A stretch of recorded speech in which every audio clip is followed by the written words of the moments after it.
Hi y'all, I'm Fallen Ninja and welcome to the History of Animation Studios, where today we're going to be talking about Terrytoons, that was founded by Paul Terry, Frank Mosier, and supposedly a guy by the name of Joseph Kaufman. Now, he was in every article that I read, but I could find no proof that he existed, so take that with a grain of salt. Anyway, let's get into it. It all started in 1915, when Paul Terry, inspired by Gertie the Dinosaur, made his first animation, titled Little Herman. 1916, he used cell animation, whose patent was owned then by John Randolph Bray, who gave him a choice: either license the rights to use cell animation or work for me. Terry chose the latter and began working for Bray Studios. Bray was a springboard for the Fleischer brothers, Walter Lantz of Walter Lantz Studios, Grim Natwick, who drew Betty Boop, and others. He brought Farmer Alfalfa with him, whose first appearance was in Down on the Phony Farm. 1917, continued to make Farmer Alfalfa cartoons for Paramount Pictures. 1921, Terry creates Fables Pictures with Amédée J. Van Beuren. It was actor-turned-writer Howard Estabrook's idea to create a series based on Aesop's fables. Aesop was a Greek slave who may or may not have existed, but many fables that were credited to him have been gathered across the centuries. On June 19th, The Goose That Laid the Golden Eggs was the first Aesop's fable. 1928. Van Beuren wanted to make cartoons using a new sound format instead of post-synchronizing the cartoons. The first animated cartoon using sound was Farmer Alfalfa in Dinner Time. Dinner Time didn't get the recognition that Terry wanted because Steamboat Willie came out about a month later. 1929. Terry disagreed with Van Beuren's idea to produce actual sound films and was fired. Van Beuren starts Van Beuren Studios, and Terry founds Terrytoons, which was one of the lowest quality studios in the business. They were definitely quantity over quality, and Terry was very proud of that fact. He even once said, "Disney is the Tiffany's, and I am the Woolworths." He was also slow on the uptake of new tech. 1930. The first distributor was Educational Pictures. First appearance of Farmer Alfalfa at Terrytoons in French Fried. In the later 1930s, Fox Films began distributing educational shorts, giving Terry's cartoons more exposure. 1933, we have the first appearance of Fanny Zilch in King Zilch, and the first appearance of Oil Can Harry in The Banker's Daughter. He started out as a human, but was changed to a cat for Mighty Mouse, which we'll get to later. 1935.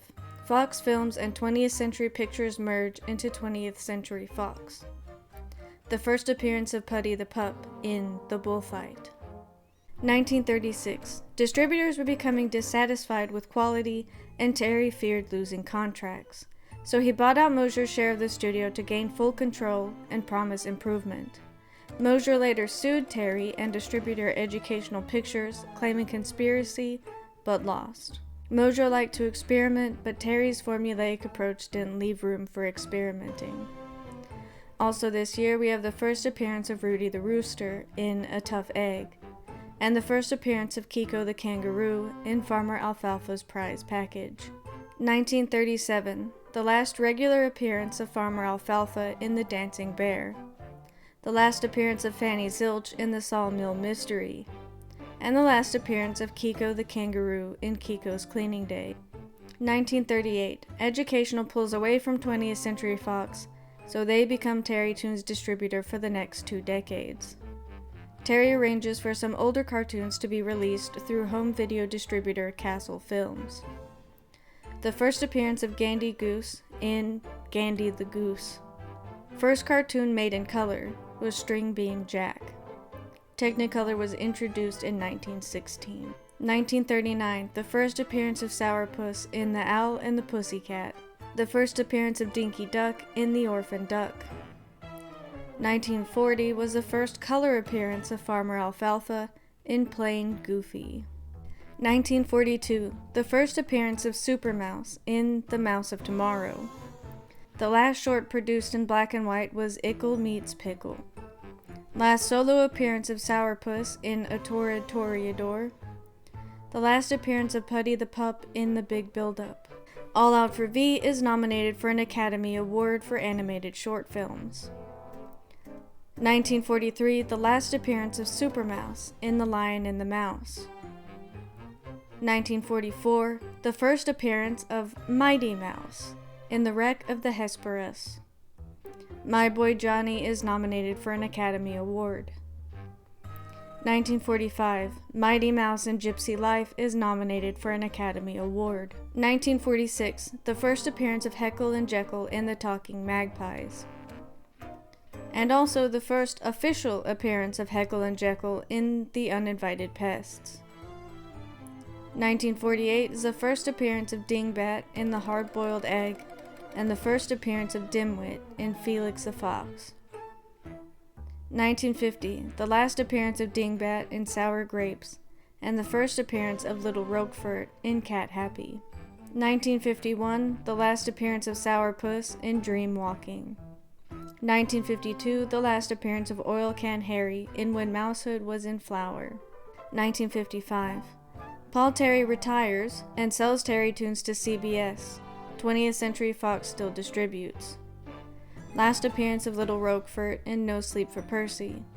The first cartoon produced in CinemaScope was Good Deed Daily. CinemaScope was introduced in 1953. The last appearance of Gandy Goose in Barnyard Actor. The last appearance of Rudy the Rooster, also in Barnyard Actor. 1956. The deal closes, Bill Weiss becomes president, and CBS puts Gene Deitch in charge as a creative and supervising director, who had to work with even lower budgets. His most notable work, besides introducing new characters, was his Tom Terrific segment for Captain Kangaroo, which was the longest-running children's program on a commercial network. It ran on CBS from 1955 to 1984. 1957. On January 1st, the first cartoon supervised by Gene Deitch. Also this year, the first appearance of Gaston Le Crayon in Gaston Is Here. The first appearance of Clint Clobber in Clint Clobber's Cat. Try saying that 5 times fast.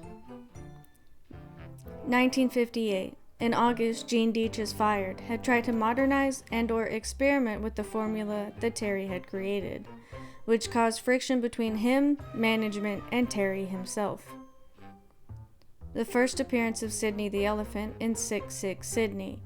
The last appearance of Dinky Duck in It's a Living. Sidney's Family Tree is nominated for an Academy Award. The Juggler of Our Lady is nominated for a British Academy of Film and Television Arts Award. 1959. Bill Weiss takes control of the studio. Also, we have the first appearance of Foofle in Foofle's Train Ride. The first appearance of Hector Heathcote in The Minute and a Half Man. The first appearance of Hashimoto-san in Hashimoto-san. The last solo appearance of Dimwit in The Leaky Faucet. The last appearance of Gaston Le Crayon in Gaston's Mona Lisa. And the last appearance of Clint Clobber in The Flamboyant Arms. 1960, we have the first appearance of Astronaut in The Space Varmint. First appearance of Deputy Dog in The Yoke's on You, last appearance of Foofle in The Wayward Hat, and the last appearance of Dimwit in Deep Sea Doodle.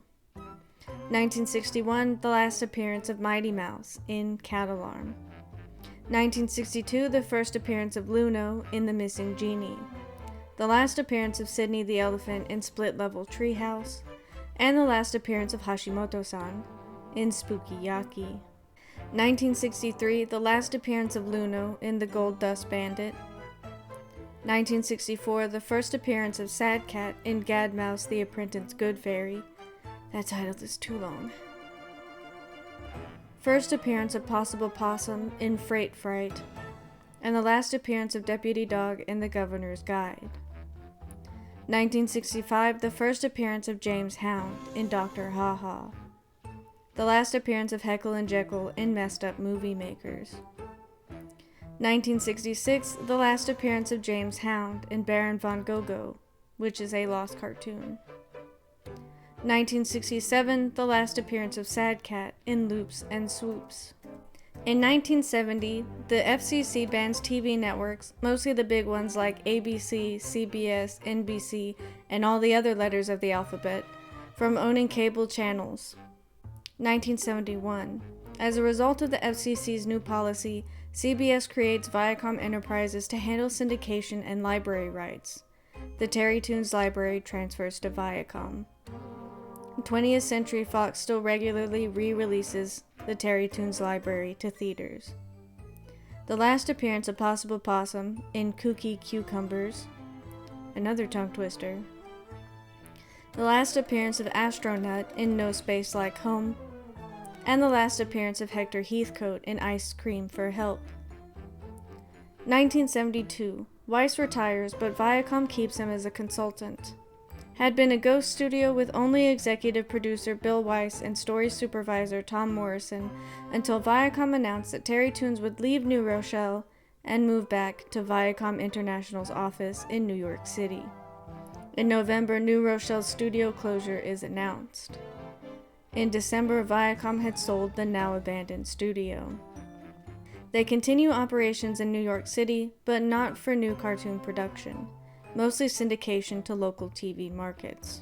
1973, CBS takes over distribution from 20th Century Fox. 1979 to 1980, Filmation Associates licensed the rights to Mighty Mouse and Heckle and Jekyll from Viacom to create the new adventures of Mighty Mouse and Heckle and Jekyll. It aired on CBS with 96 episodes. 1987, Bakshi Hyde Ventures, created by Ralph Bakshi and John W. Hyde, licensed Mighty Mouse to create Mighty Mouse, The New Adventures, which also aired on CBS. 1988, Mighty Mouse, Heckle and Jekyll, Deputy Dog, Dinky Duck, and others were slated to be in Who Framed Roger Rabbit, but only Oscar the Timid Pig, Louie Lion, and a character resembling Gandy Goose can be seen. They were also supposed to be in the deleted scene of Martin Acme's funeral. In the late 80s to early 90s, USA Network licensed the rights from Viacom and aired the shorts as part of its USA Cartoon Express block. 1994, Paramount Pictures, owned by Viacom, gains ownership of Terrytoons Library. 2006, Viacom with Paramount and CBS split, creating two separate entities, still controlled by National Amusements. 2019, CBS and Viacom merge back together into Viacom CBS, reuniting CBS, Paramount Pictures, MTV, and Nickelodeon. 2022, Viacom CBS changes name to Paramount Global to consolidate brands and focus on streaming. Currently, they own the rights to the Terrytoons library.